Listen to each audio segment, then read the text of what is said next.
நிறைய விஷயங்களை இந்த விருது வழங்குகிற விழாவில் பேச வேண்டும் என்று சொல்லி வந்தேன். ஆனால் எங்கள் மாமா திண்டுக்கல் ஞாபகத்தை நமக்கு தந்துட்டார். திண்டுக்கல்லில் ஏறத்தாழ 1 மாத காலமாக களமாடிய அந்த நிகழ்வுகளோடு சேர்ந்து நிறைவு விழாவிலே பேசிய பேச்சுக்களையும் சொல்லிவிட்டார். அன்றைக்கு எந்த அளவிற்கு திண்டுக்கல் நாடாளுமன்ற தொகுதியிலே SDPI கட்சி களமாடியது என்பதையெல்லாம் நம் கண் முன்பாக படம் பிடித்து காட்டினார். அதில் ஒரு சில செய்திகளை சுட்டி காட்டினார், தொட்டு காட்டினார். அங்கே எங்களுக்கு கிடைத்த வாக்காளர்கள்லாம் எப்படிப்பட்ட வாக்காளர்களாக இருந்தார்கள் என்று சொல்லி காட்டினார். என்னை பொறுத்த வரைக்கும் நீங்கள் எவ்வளவு ஓட்டுகளிலே நீங்கள் வெற்றி பெறுவீர்கள் என்று சொன்னால் இருக்கிறதிலேயே உச்சபட்ச வாக்குகளில் தான் திண்டுக்கல்லிலே நான் வெற்றி பெறுவேன் என்று சொல்லுகிற ஒரு நம்பிக்கை எனக்கு மட்டுமல்ல, ஒட்டுமொத்த திண்டுக்கல்லுடைய எல்லா வாக்காளர் பெருமக்களுக்கும் இருந்தது. ஆனால் என்றைக்கு அந்த பிரச்சாரம் முடிந்ததோ அன்றிலிருந்து தான் கொஞ்சம் நிலைமை தலைகீழாக மாறுச்சு. ஜனநாயகம் பணநாயகமாக மாறிவிட்டது. அதாவது நான் கூட அடிக்கடி சொல்லுவது உண்டு, காந்திக்கும் நமக்கும் ரொம்ப பிடிக்கும், காந்தியை எங்களுக்கும் ரொம்ப பிடிக்கும். ஆனால் அந்த காந்தி நோட்டுக்கும் நமக்கும் தான் எப்பொழுதும் பிடிக்கல. நம்மால் அதை கொடுப்பதற்கு கூட நம்மிடத்திலே வழி இல்லை என்று சொன்னோம். அதை கொடுப்பதற்கு வாய்ப்பு இருந்தவர்கள் இன்றைக்கு வெற்றி பெற்று விட்டார்கள். சென்னை கடந்த 10 நாட்களாக குலுங்கி போயிருக்கிறது. ஒரு தேசிய அரசியல் கட்சியினுடைய மாநில தலைவர் சென்னையிலேயே படுகொலை செய்யப்பட்டிருக்கிற ஒரு சட்டம் ஒழுங்கினுடைய அவலம் வேறு எங்கும் நடக்கவில்லை. கள்ளக்குறிச்சியிலே கோர்ட்டுக்கும் இறந்து போனவருக்கும் சாராயத்தை விற்கிற அந்த வீட்டுக்கும் இடையில ஒரே ஒரு சுவர் மட்டும்தான் அந்த வீட்டையும் சாராய வியாபாரிகளையும் அதனை கள்ளச்சாராய வியாபாரிகளையும் அதனை குடிப்பவர்களுடைய வீடுகளையும் பிரித்து வைக்கிறது. காவல்துறையில இருந்து அந்த காவல் நிலையத்திலிருந்து எட்டி பார்த்தால் இவர்களது ராஜேந்திரனுடைய வீடு தெரிகிறது, கருணாபுரம் தெரிகிறது. பெயரில்தான் கருணாபுரம் என்கின்ற பெயர் இருக்கிறது. ஆனால் அந்த மக்களின் மீது இந்த அரசுக்கோ கள்ளச்சாராய விற்பவர்களுக்கோ கொஞ்சம் கூட கருணை இல்லாதவாறு 60 உயிர்களை பலிகொண்டிருக்கிற அவலம் நடந்திருக்கிறது. தமிழ்நாட்டில் நடத்தப்பட்டிருக்கிற இந்த அனுதினமும் நடக்கிற இந்த கொலைகளுக்கு பதில் சொல்வதற்கு அரசு தயாராக இல்லை. யாராவது ஒரு ஆளு சோசியல் மீடியால இப்படி சட்டம் ஒழுங்கு கெட்டு கிடக்கிறதே என்று எழுதிட்டா போதும், ஒரு கழுத புலி கூட்டம் சேர்ந்து ஒரு விலங்கை கடிக்க குதிரை வருமா என்ன, அது மாதிரி இணையத்தில் கதறுகிறார்கள். நம்ம கேரக்டர் அசாசினேஷன் செய்கிற அளவிற்கு இன்றைக்கு திமுகவினுடைய சமூக ஊடக அணியினுடைய பங்கு யாரும் எதிர்த்து பேசக்கூடாது. எப்படிப்பட்ட உதாரணம் தெரியுமா? சென்னையில் ஒரு பெருவெள்ளம் வந்துச்சு இல்லை கடந்த வருஷம். அந்த சென்னை பெருவெள்ளம் பல ஆயிரக்கணக்கான கோடி ரூபாய் நஷ்டமாகி போச்சு. இங்க இருக்கிற மக்கள் மிகப்பெரிய கஷ்டங்களையும் சிரமங்களையும் அனுபவித்தார்கள். அந்த மக்கள் எல்லாம் அனுபவித்த அந்த கஷ்டத்தை திமுகவினுடைய இணைய ஊடகவாசிகள் எவ்வாறு எழுதினார்கள் என்று சொன்னால், வெள்ளமா சென்னையிலையா எப்பையா வந்துச்சு, ஏயா எதிர்கட்சிக்காரங்கிறதுக்கா இவ்வளவு பெரிய பொய்யை சொல்லுகிறாய் என்று சொல்லுகிற அளவிற்கு முழு பூசணிக்காயை சோற்றில் மறைக்கிற அவலம்தான் இன்றைக்கு நடந்து கொண்டிருக்கிறது. எனவே ஒரு விமர்சனத்தை எடுத்து வைக்க முடியவில்லை. இந்த அரசிற்கு எதிராக அரசு நடந்து கொள்ளுகிற விதத்தை, சட்டம் ஒழுங்கு அவலத்தை, இங்கே நடந்து கொண்டிருக்கிற கள்ளச்சாராய சாவுகளை, அதுபோல ஆன்லைன் லாட்டரி சாவுகளை அரசு வெறும் வார்த்தைகளால் இங்கே அரசாட்சி நடத்துகிறதே ஒழிய மக்களுக்கு நன்மை தருகிற எந்த செயலையும் செய்யவில்லை. தமிழ்நாட்டுடைய முதல்வர் சொல்லுகிறார், தமிழ்நாட்டில் மக்கள்கிட்ட யாரிடத்திலும் அழுகையே இல்லை, பார்க்கிற எல்லாரும் சிரிக்கிறாங்க, சந்தோஷமாக புன்னகைக்கிறாங்க, மனு என்பதே இப்ப தேவையே இல்லை, இப்படி ஒரு அரசை கனவு கண்டு கொண்டிருந்தார்கள் என்று சொல்லி தமிழகத்துடைய முதல்வர் சொல்லுகிறார். அப்படின்னா எதுக்கு IAS வேணும், அப்ப எதுக்கு கலெக்டர் வேணும், எதுக்கு DRO வேணும், தாசில்தார் வேணும், செக்ரட்டரியேட் வேணும்? ஒன்றும் வேண்டாம், எல்லாவற்றையும் முடியும். ஏன்னா இந்த அரசு வந்த பின்னால எல்லார் முகத்திலையும் சிரிப்பை தவிர வேற ஒன்னையும் பார்க்க முடியலன்னு சொன்னா எதற்கு இந்த நிர்வாகம்? ஆனால் உண்மை என்னவென்று சொன்னால் மக்கள் கொந்தளித்துக் கொண்டிருக்கிறார்கள். மக்களுக்கு தேவையான எதையும் வழங்காத அரசாக இந்த அரசு இன்றைக்கு நடந்து கொண்டிருக்கிறது. இதையெல்லாம் சொல்லிக் கொள்வதற்கு, இதையெல்லாம் மக்களிடத்திலே போய் பிரச்சாரம் செய்வதற்கு முயற்சி செய்தால் பொய் வழக்குகளிலே இன்றைக்கு சிறையில் அடைக்கிற அவலத்தை இன்றைக்கு நாம் பார்த்து கொண்டிருக்கிறோம். திமுக அரசு இன்றைக்கு தமிழ்நாட்டிலே வாழுகிற மக்களுக்கு, தமிழகத்துடைய மக்களுக்கு வாக்களித்தவர்களுக்கும் நாங்கள் தான் முதல்வர், வாக்களிக்காதவர்களுக்கும் நான் தான் முதல்வர்னு சொன்னாரு. ஆனால் வாக்களித்தவர்களே இன்றைக்கு இவர்களை பார்த்து சிரிக்கிற அவல நிலையை பார்க்க முடியும். இதெல்லாம் எங்க போய் பேசுறதுன்னு தெரியல. இணையத்துல எழுதுனா நம்மை உண்டு இல்லைன்னு பண்றதுக்கு ஒரு கூட்டம் இருக்கிறது, வழக்கு போடுவதற்கு ஒரு கூட்டம் இருக்கிறது. ஆனால் தமிழ்நாட்டை இரண்டாக பிளவுபடுத்துகிற வகையில் எழுதுபவர்களுக்கு, பேசுபவர்களுக்கு எதிராக எல்லாம் எந்த நடவடிக்கையும் இன்றைக்கு தமிழ்நாட்டில் இன்றைக்கு நம்மால் பார்க்க முடியவில்லை. எல்லாம் 110 விதி தான், எல்லாம் 110 விதி தான். அதை தவிர தமிழ்நாட்டில் வேற எந்த விதியின் கீழும் எந்த விதமான அறிவிப்பும் வராது, எந்த விவாதம் நடக்காது. அங்கே மோடியை அவர்கள் பரிவாரங்கள் புகழ்வார்கள் என்று சொன்னால் இங்கே தமிழ்நாட்டுடைய முதல்வரை அந்த அமைச்சர்கள் புகழ்வார்கள். எதிர்கட்சியினுடைய தலைவர், நேற்றைய முதல்வர், வருங்கால தமிழகத்துடைய முதல்வராக செயல்பட்டு கொண்டிருக்கிற அண்ணன் எடப்பாடியார் அவர்கள் சட்டமன்றத்தில் கள்ளக்குறிச்சியை பற்றி பேசுவதற்கு நேரம் ஒதுக்குங்கள் என்று கேட்டால் அதற்கெல்லாம் நேரம் ஒதுக்க முடியாது என்று சொல்லி இன்றைக்கு சட்டமன்ற ஜனநாயகத்தையே இல்லாமல் ஆக்குகிறார். நாங்க சொல்லல, எதிர்கட்சி கூட்டணி சொல்லல, எதிர்கட்சி எம்எல்ஏக்கள் எம்பிக்கள் சொல்லல, அந்த கூட்டணியில் இடம் பெறுகிற தோழர் வேல்முருகன் தான் சொல்லி காட்டுகிறார். எதையும் பேச அனுமதிக்க மாட்டேங்கிறாங்க. இங்கே சட்டமன்ற ஜனநாயகம் கேலி கூத்தாக்கப்படுகிறது. மக்களுக்காக மக்கள் பிரச்சனைகளை பேசுவதற்கு சட்டமன்றமா, மக்கள் பிரச்சனையை பேசாமல் முதல்வரை புகழ்வதற்கு சட்டமன்றமா என்று சொல்லுகிற அளவிற்கு சட்டமன்றத்துடைய நிலை இருக்கிறது என்று சொல்லுகிற இந்த நிலையிலிருந்து ஜனநாயகத்தை காப்பாற்ற வேண்டிய அவசியம் இருக்கிறது. எனவேதான் இன்றைக்கு விமர்சனங்களை இன்றைக்கு நாம் முன்வைக்கிறோம். இந்த விமர்சனங்கள் எல்லாம் ஒரு ஆரோக்கியமான முறையில் மக்கள் பணி செய்வதற்கு, ஒரு ஆட்சிக்கு வழிகாட்டுகிற விமர்சனங்களாகத்தான் இந்த விமர்சனங்கள் இருக்கிறதே ஒழிய வேறு இவர்கள் நினைப்பது போல யாரெல்லாம் விமர்சிக்காங்களோ எல்லாரும் எதிர்கட்சி நினைக்கிறாங்க. இன்றைக்கு எந்த அளவிற்கு ஊழல் மலிந்து போயிருக்கிறது என்று சொன்னால், 3 முகம்னு சொல்லக்கூடிய ஒரு படம் தெரியும். 3 முகம் என்று சொல்லுகிற ரஜினி நடித்த ஒரு படத்தில் ரஜினிக்கும் செந்தாமரைக்கும் ஒரு விவாதம் நடக்கும். அந்த விவாதத்தின் பொழுது ரஜினியிடத்தில் செந்தாமரை சொல்வார், நீ ஒரு காவல்துறை அதிகாரி, உனக்கு சட்டம் சோறு போடுகிறது, ஆனால் அந்த சட்டத்திற்கே நான் தான் சோறு போடுகிறேன் என்று சொல்வதை போல சட்டத்திற்கு சோறு போடுபவர்களாக இன்றைக்கு பலர் மாறி இருக்கிறார்கள். அவர்கள் கள்ளச்சாராயத்திலிருந்து வருமானம் சம்பாதிக்கிறார்கள், போலி லாட்டரியிலிருந்து வருமானத்தை சம்பாதிக்கிறார்கள். சட்டத்திற்கு மாற்றமாக, சட்டத்தின் படி அல்லாத வருமானத்தை செய்பவர்கள் தான் இன்றைக்கு அரசாங்கத்திலே இன்றைக்கு நீக்கமர நிறைந்திருக்கிற காட்சிகளை பார்க்கிறோம். எனவே தேர்தல் வெற்றி, தேர்தல் தோல்வி என்பதோடு நம்முடைய பணிகள் ஒருபொழுதும் சுருங்கி விடுவதில்லை. தேர்தல் வெற்றி, தேர்தல் தோல்வி என்பதெல்லாம் நம்முடைய அரசியல் களத்திலே இடையிலே வருகின்ற ஒரு டேக் ஆஃப் டைம். அது மட்டுமே நம்முடைய இலக்கு அல்ல, அதையும் தாண்டி நமக்கு ஒரு மிகப்பெரிய இலக்கு இருக்கிறது என்பதை சொல்லி இந்த சமூகத்திற்கு களமாடுவதற்கான வாய்ப்புகள் இன்னும் திறந்தே இருக்கிறார். ஆனா அப்படியெல்லாம் இன்னைக்கு வெற்றி பெற்றவர்கள் வாக்குறுதி அளிச்சிட்டு இந்த மக்களுக்கு அதுபோல இன்றைக்கு சேவைகளை செய்கிறார்களா என்று எனக்கு தெரியவில்லை.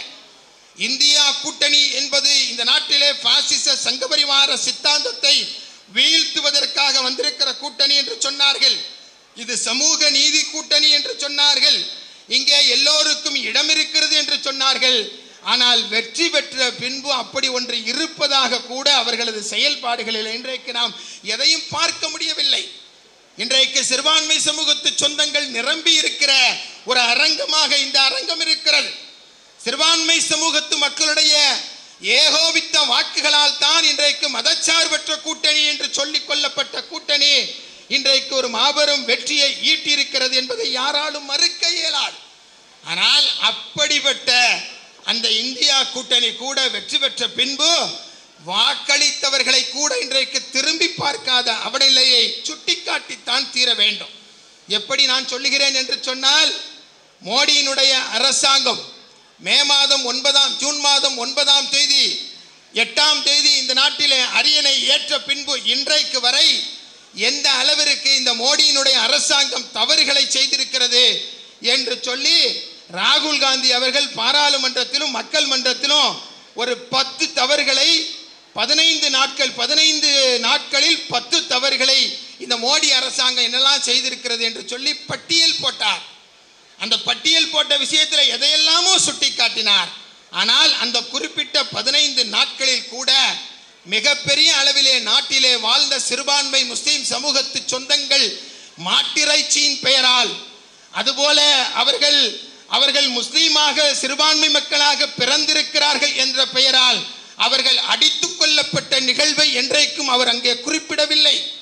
இதிலும் கூட உத்தரப்பிரதேச மாநிலத்தினுடைய பிரதாப்கர் என்று சொல்லுகிற ஒரு மாவட்டத்தினுடைய காஜியாக இருந்த ஜமாத்துல் உலமாவினுடைய பொறுப்பாக இருந்த ஒரு மௌலவி அந்த தேர்தல் பிரச்சாரத்திலே இந்தியா கூட்டணி வேட்பாளர்களுக்கு ஆதரவாக பிரச்சாரம் செய்திருந்த நிலையிலே அவர் அங்கே அடித்தே கொலை செய்யப்பட்டும் இருக்கிறார். இப்படி தொடர்ந்து நாளும் பொழுதும் புதிய மோடி அரசவையிலே மாட்டிறைச்சி வைத்திருந்தார்கள் என்று சொல்லி, மாட்டிறைச்சியை வெற்றார்கள் என்று சொல்லி அவர்களை வீடுகளை புல்டோசர்கள் கொண்டு இடிக்கிற மத்திய பிரதேசத்துடைய சம்பவங்களும் கூட நடந்திருக்கிறது. ஒரு நாகரீகமான சமூகத்திலே சொல்லப்படாத செயல்படக்கூடாத பல நடவடிக்கைகள் இன்றைக்கு இந்தியாவிலே நடந்து கொண்டிருக்கிறது.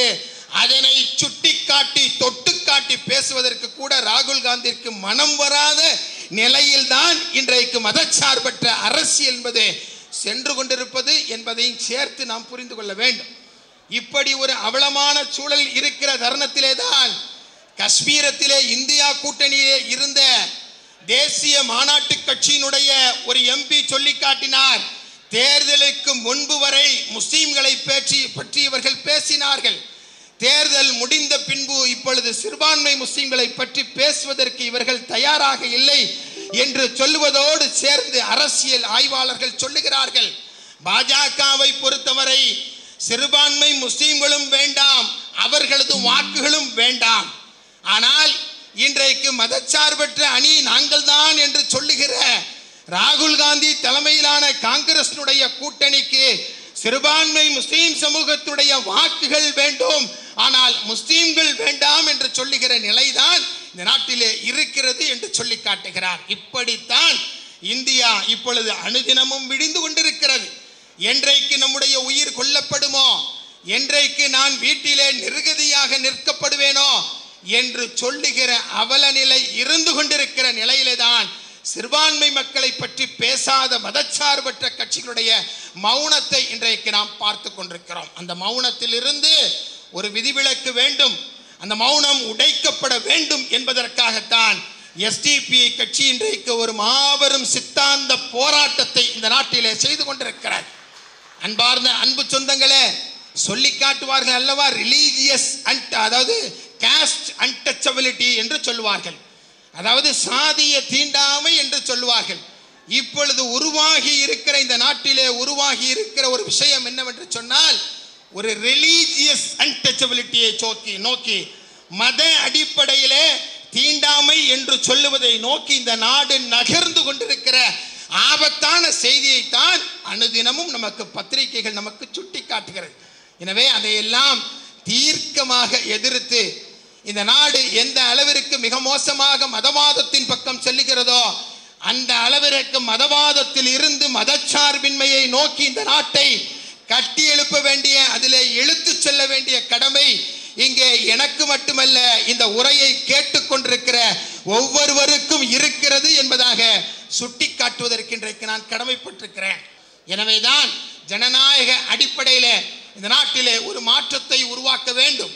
தமிழகத்தில் மட்டுமல்லாது இந்தியாவிலே ஒடுக்கப்பட்ட மக்களுக்காக இந்த நாட்டிலே பாதிக்கப்படுபவர்களுடைய குரலாக யாரெல்லாம் நிற்கிறார்களோ அவர்களை எல்லாம் அந்த பாதையிலே அரை கூவல் விடுக்கிற கட்சியாக எஸ்டிபி கட்சி இருக்கிற காரணத்தினால்தான் ஒடுக்கப்பட்ட மக்களுக்காக போராடி கொண்டிருக்கிற ஆளுமைகள் எல்லாம் தேர்ந்தெடுத்து இன்றைய தினம் இந்த விருதினை வழங்கி நாங்களும் சந்தோஷப்படுகிறோம், நீங்களும் இந்த சமூகத்திற்காக உழைக்க வேண்டும் என்று சொல்லி அவர்களுக்கு அந்த கோரிக்கையை சொல்லி இந்த நிகழ்வுகளை இன்றைக்கு நாம் நடத்தி கொண்டிருக்கிறோம். எனவே மிகச்சிறப்பானது ஒரு நிகழ்வை இன்றைக்கு எஸ்டிபி கட்சியினுடைய விருது குழு நடத்தி கொண்டிருக்கிறது. விருது குழுக்கு ஒரு மிகப்பெரிய பாராட்ட சொல்லணும். அண்ணன் பேசும் பொழுது முழுசா மக்கள் வரல. விருது குழுவினுடைய தலைவராக எங்களது மாநில பொதுச் செயலாளராக வீட்டிருக்கிற அண்ணன் ஆசா உமர் ஃபாரூக் அவர்கள் 9 விருது பெற்றிருக்கிற விருதாளர்களையும் தேர்ந்தெடுத்து முத்து முத்தாக இன்றைக்கு தேர்ந்தெடுத்திருக்கிறார். யாரையும் குறை சொல்ல முடியாத அளவிற்கு, போன வருஷத்தை விட இந்த வருஷம் குறையோ என்று சொல்ல முடியாத அளவிற்கு ஒவ்வொரு வருஷமும் சுதந்திரமாக, அதான் மிக முக்கியமானது. மாமா சொன்ன மாதிரி தலைவருக்கு 2 ரெக்கமெண்டு, பொதுச் செயலாளருக்கு 2 ரெக்கமெண்ட்லாம் கிடையாது.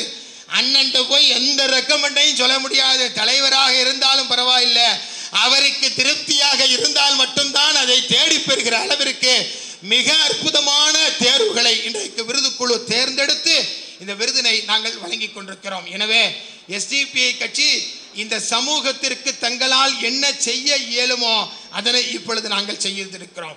அரசியல் கட்சியாக மட்டுமில்லாது பசியிலிருந்தும் பயத்திலிருந்தும் இந்த சமூக மக்களை விடுவிக்க வேண்டும் என்று சொன்னால் புரட்சியாளர் அம்பேத்கரை போல, பெருந்தலைவர் காமராஜரை போல, கண்ணியத்திற்குரிய காயிதே மில்லத்தை போல, பழனி பாபா ரஹமத்துல்லாஹி அவர்களை போல, நம்மாழ்வாரை போல, அதுபோல அன்னை தெரசாவை போல ஆளுமைகள் இந்த நாட்டிற்கு அவசியம் என்று கருதுகிற காரணத்தினால்தான் அந்த விருது, அந்த ஆளுமைகளின் பெயரால் இன்றைக்கு விருதுகளை வழங்கி மக்களை கௌரவித்து உற்சாகப்படுத்தி, நம்பிக்கை இழக்காதீர்கள், நம்மிடத்தில் இழப்பதற்கு ஒன்றுமில்லை, ஆனால் அடைவதற்கு ஒரு பொன்னுலகம் இருக்கிறது என்று சொன்ன பேராசான் காரல் மார்க்ஸை போல எதிர்கால அந்த இந்தியாவினுடைய அந்த சுபிட்சத்திற்கு வழிகாட்டிய வண்ணமாகத்தான் எஸ்டிபிஐ கட்சி இந்த விருதுகளை தொடர்ந்து வழங்கி கொண்டிருக்கிறது. 8வது ஆண்டு விருது நடந்து கொண்டிருக்கிறது.